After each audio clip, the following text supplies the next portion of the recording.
बॉलीवुड की डिम्पल गर्ल के नाम से मशहूर अदाकारा जिन्होंने हिंदी सिनेमा में अपने क्यूटनेस और बेहतरीन एक्टिंग से एक अलग पहचान बनाई।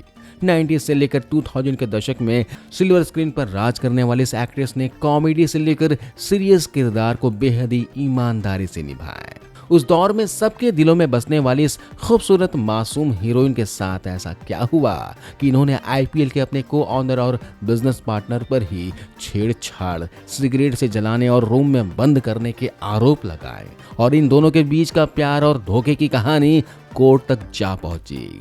क्यों इस अभिनेत्री ने मीडिया को जमकर खरी खोटी सुनाई और कई न्यूज चैनलों के खिलाफ तो मानहानि तक का मुकदमा दायर कर दिया।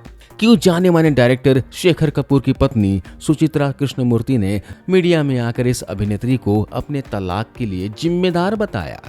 इन्होंने ऐसा क्या किया कि कोर्ट ने इनके खिलाफ गैर जमानती वारंट जारी कर दिया और क्यों अंडरवर्ल्ड ने इन्हें धमकी देनी शुरू कर दी थी और फिर इन्होंने सिक्योरिटी लेने से इनकार कर दिया। जी हाँ दोस्तों, हम बात कर रहे हैं बॉलीवुड की टॉप हीरोइनों में शुमार रही एक्ट्रेस प्रीति जिंटा की। प्रीति जिंटा सिर्फ खूबसूरती के मामले में ही नहीं बल्कि अपनी एक्टिंग से भी सबको दीवाना बनाती हैं। भले ही प्रीति जिंटा अब फिल्मों की दुनिया से दूर हो चुकी हैं, लेकिन एक समय था चारों तरफ इन्हीं की फिल्मों का बोलबाला था। इन्होंने अपने दौर में हिंदी सिनेमा जगत को दिल से, चोरी चोरी चुपके चुपके, क्या कहना, हर दिल जो प्यार करेगा, कोई मिल गया जैसी बेहतरीन फिल्में दी। तभी तो इनकी फिल्मों को लोग आज भी उतना ही पसंद करते हैं। प्रीति ने तीनों खान्स के साथ ही अपने दौर के सभी बड़े एक्टर्स, डायरेक्टर्स के साथ धमाकेदार काम किया। इन्होंने सिर्फ एक्टिंग से ही नहीं बल्कि प्रोड्यूसर, एक कुशल उद्यमी और राइटर के तौर पर भी अपनी पहचान बनाई और आईपीएल टीम की को ऑनर भी रही। लेकिन प्रीति जिंटा जितनी पॉपुलर अपने काम को लेकर रही, उससे कहीं ज्यादा इनका नाम कंट्रोवर्सीज में जुड़ा रहा। इनकी कंट्रोवर्सीज की खबरें आए दिन मीडिया में सुर्खियां बटोरती रही।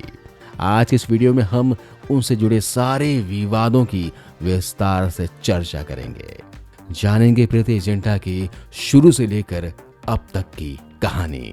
प्रीति जिंटा आज कहां है और क्या कर रही हैं, सब कुछ जानने वाले हैं, तो बने रहिए हमारे साथ वीडियो के अंत तक।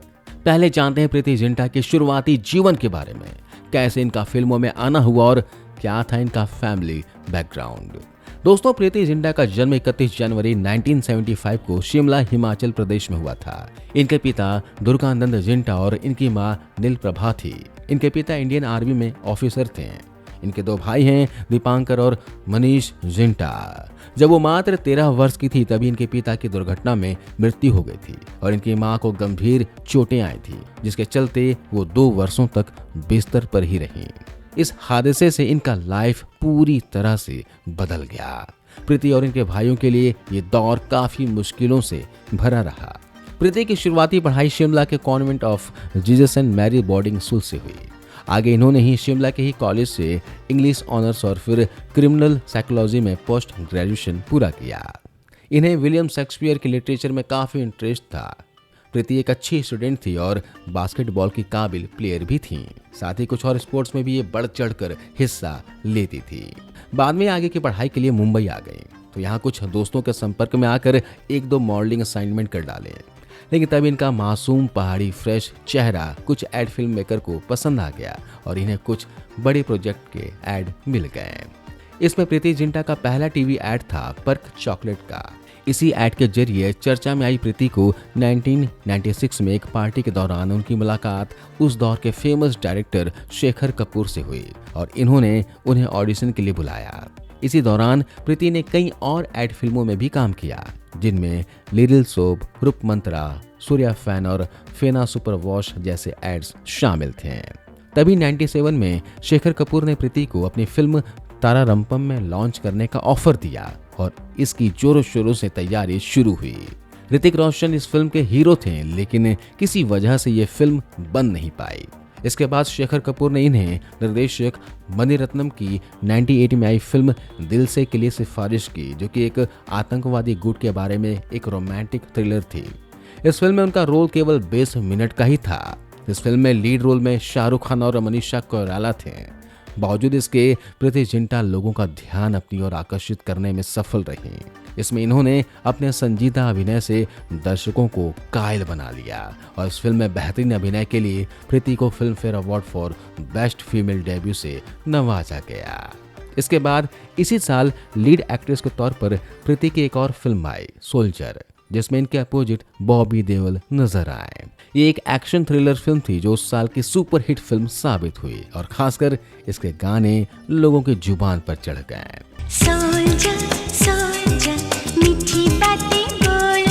इसी साल इनकी तीसरी फिल्म भी आई जो तेलुगु भाषा में थी। इस तरह प्रीति जिंटा पूरी तरह ग्लैमर वर्ल्ड का हिस्सा बन चुकी थी। अगले ही साल यानी कि 99 में इनकी 3 फिल्में रिलीज हुई, जिनमें से एक तेलुगु भाषा की फिल्म थी और दूसरी दिल लगी। वहीं लीड एक्ट्रेस के तौर पर इनके इस साल की फिल्म रही संघर्ष, जिसमें अक्षय कुमार हीरो थे। ये एक साइकोलॉजिकल हॉरर थ्रिलर फिल्म थी जिसमें प्रीति ने अच्छी तरह से अपना किरदार निभाया। साल 2000 प्रीति के लिए बेहद खास रहा जब इन्होंने 3 सुपर हिट फिल्मों में काम किया और उन्हें नंबर 1 एक्ट्रेस की दौड़ में शामिल की जाने लगी। इनमें एक फिल्म थी क्या कहना, जिसमें प्रीति का रोल बेहद चैलेंजिंग भरा रहा। इस फिल्म में प्रीति ने एक ऐसी कुंवारी माँ का किरदार निभाया था जिसमें उसका बॉयफ्रेंड धोखा दे देता है, पर वो अपने बच्चे को जन्म देने का फैसला करती है और फिर अपने घर से ही निकाल दी जाती है। प्रीति जिंटा ने इस किरदार को बेहतरीन अंदाज में अदा किया और ऑडियंस और क्रिटिक्स को चौंका दिया। इस फिल्म के लिए इन्हें पहला फिल्म फेयर बेस्ट एक्ट्रेस का नॉमिनेशन भी मिला। इसी साल प्रीति की दूसरी फिल्म रिलीज हुई, हर दिल जो प्यार करेगा, जो बेहद सफल फिल्म रही। इस फिल्म में सलमान खान और रानी मुखर्जी लीड रोल के तौर पर थे। इसी साल प्रीति की तीसरी फिल्म आई मिशन कश्मीर, जिसमें ऋतिक रोशन के साथ ये नजर आई। इस फिल्म की स्टोरी कश्मीर में फैले आतंकवाद पर आधारित थी, जिसमें प्रीति ने एक कश्मीरी लड़की का किरदार बेहतरीन ढंग से प्ले किया था। ये उस साल की तीसरी सबसे ज्यादा कमाई करने वाली फिल्म रही। अगले साल यानी कि 2001 में प्रीति की 4 फिल्में रिलीज हुई, जिनमें से एक फिल्म रही फर्ज, वहीं दूसरी फिल्म रही चोरी चोरी चुपके चुपके, जिसमें एक बार फिर से सलमान खान और रानी मुखर्जी इनके साथ नजर आए। इस फिल्म की स्टोरी की भले ही खूब आलोचना हुई, लेकिन इसके गाने हिट रहे। ये तो मेहंदी है, मेहंदी तो रंग लाती। इसके बाद इसी साल प्रीति जिंटा फरहान अख्तर की फिल्म दिल चाहता है में आमिर खान के साथ नजर आए। हालांकि एक मल्टी स्टारर फिल्म थी, लेकिन इसमें प्रीति का रोल भी खास रहा और इस फिल्म को क्लासिक फिल्मों की लिस्ट में शामिल किया गया। बॉक्स ऑफिस पर भी इस फिल्म ने काफी अच्छा कारोबार किया, जिसका फायदा प्रीति के करियर को भी हुआ। इसी साल प्रीति की तीसरी फिल्म आई ये रास्ते हैं प्यार के, जिसमें इनके अलावा अजय देवगन और माधुरी दीक्षित ने मेन रोल प्ले किया था। अगले साल 2002 में प्रीति बस एक फिल्म में नजर आई थी, वो थी रोमांटिक ड्रामा फिल्म दिल है तुम्हारा। इस फिल्म के ट्रायंगल लव स्टोरी में प्रीति को ऑडियंस द्वारा खूब पसंद किया गया और इस फिल्म के सारे गाने भी काफी हिट रहे। दिल का सुकून है। साल 2003 में प्रीति जिंटा की कई सारी फिल्में रिलीज हुई, जिसमें इनकी सबसे सफल फिल्म रही थी कोई मिल गया। राकेश रोशन की इस साइंस फिक्शन फिल्म में प्रीति के अपोजिट थे ऋतिक रोशन, जिनके साथ इनकी केमिस्ट्री को खूब पसंद किया गया। इस फिल्म में प्रीति ने भी अपनी खूबसूरती, चुलबुलेपन और एक्टिंग का खूब जादू चलाया। ये फिल्म सुपर हिट साबित हुई और खासकर बच्चों की फेवरेट बन गई।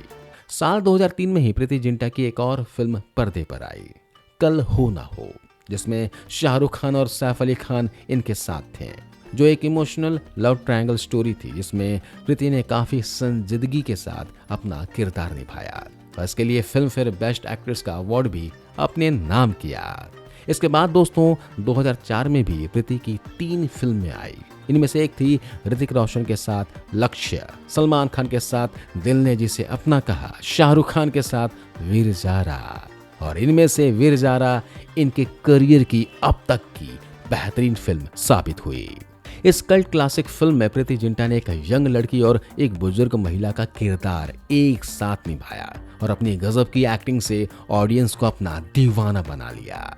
यश चोपड़ा निर्देशित इस फिल्म के गाने, इसकी स्टोरी और इमोशनल अंदाज ने खूब शोहरत बटोरी। इसके अगले साल यानी कि 2005 में प्रीति जिंटा ने सुपरस्टार गोविंदा के साथ जोड़ी बनाई और फिल्म खुल्लम खुल्ला प्यार करे में काम करती दिखी।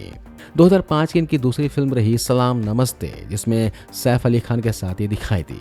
2006 में इनकी 2 फिल्में आई, कभी अलविदा ना कहना और जाने मन। ये दोनों ही फिल्में औसत दर्जे की रही और इससे प्रीति को कुछ खास फायदा नहीं हुआ। 2007 में प्रीति जिंटा फिल्म झूम बराबर झूम में बॉबी देओल के साथ नजर आए। वहीं एक English film the last year में भी काम किया। इसके बाद 2008 में प्रीति ने एक और English film heaven on earth में काम किया, जिसके लिए इन्हें सर्वश्रेष्ठ अभिनेत्री का पुरस्कार मिला, जो कि शिकागो अंतर्राष्ट्रीय फिल्म समारोह में दिया गया। साथ ही 2008 में ये हिंदी फिल्म हीरोज में भी नजर आई।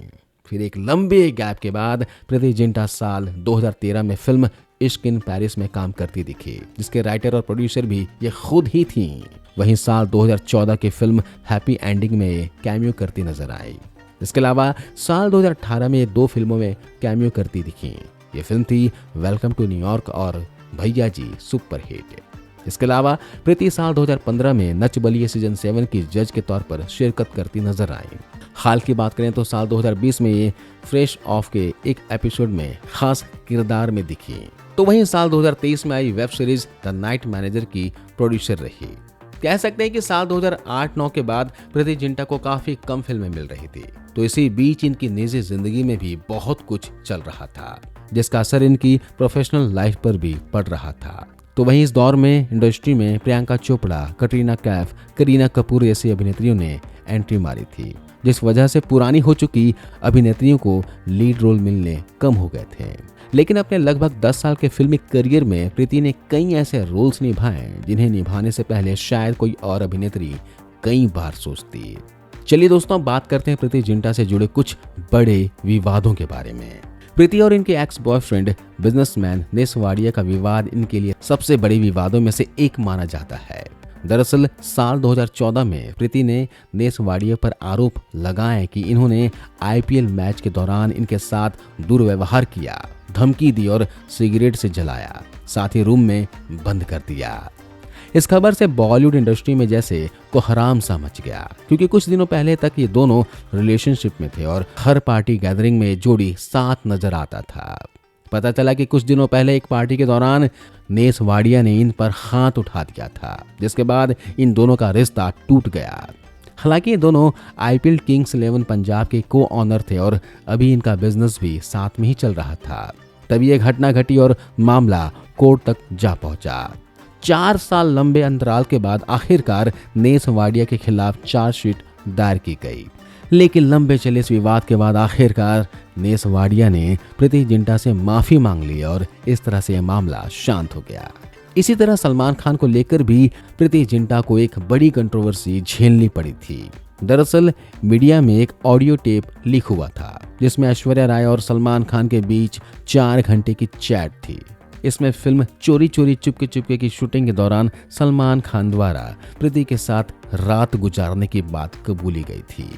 लेकिन प्रीति ने तब न्यूज चैनलों के खिलाफ मानहानि का मुकदमा दायर कर दिया था और फिर फॉरेंसिक रिपोर्ट में टेप के नकली होने की बात सामने आई। इनसे जुड़ी एक और बड़ी कंट्रोवर्सी तब सामने आई जब प्रीति जिंटा का नाम शेखर कपूर से जुड़ा। दरअसल शेखर की पत्नी सुचित्रा कृष्णमूर्ति ने प्रीति जिंटा को उनके तलाक के लिए जिम्मेदार ठहराया और आरोप लगाया कि प्रीति और शेखर कपूर के बीच संबंध था, जिसके कारण उनकी शादी टूट गई। हालांकि इस पर प्रीति ने कहा कि सुचित्रा मानसिक रूप से बीमार हैं और वो उनके शीघ्र स्वस्थ होने की कामना करती हैं। एक समय में प्रीति जिंटा को अंडरवर्ल्ड की धमकियों का सामना भी करना पड़ा था और तब भी कई लोगों को पैसों के लिए धमकियां मिल रही थी।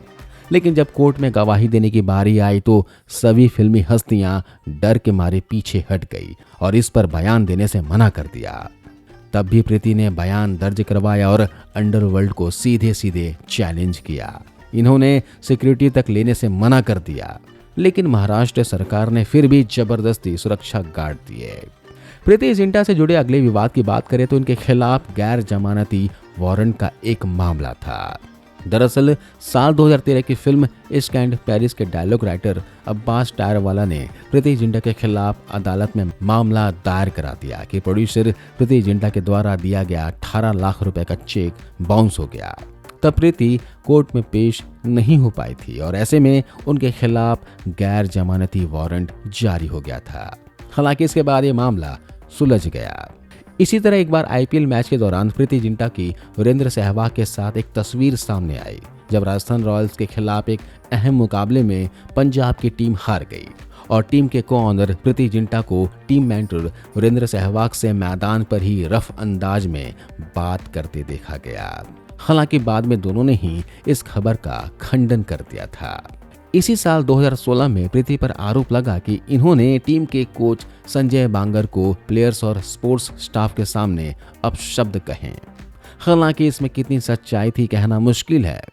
जैसे कि प्रीति जिंटा ने खुद एक मजेदार किस्सा शेयर किया था और बताया था कि किस तरह जब एक बार आईपीएल भारत में ना होकर दक्षिण अफ्रीका में शिफ्ट कर दिया गया था, उस वक्त जब इनकी टीम को अच्छा खाना नहीं मिला, खिलाड़ी काफी ज्यादा अपसेट थे, तो इन्होंने खुद ही 120 आलू पराठे बनाए और अपनी पूरी टीम को खिलाया।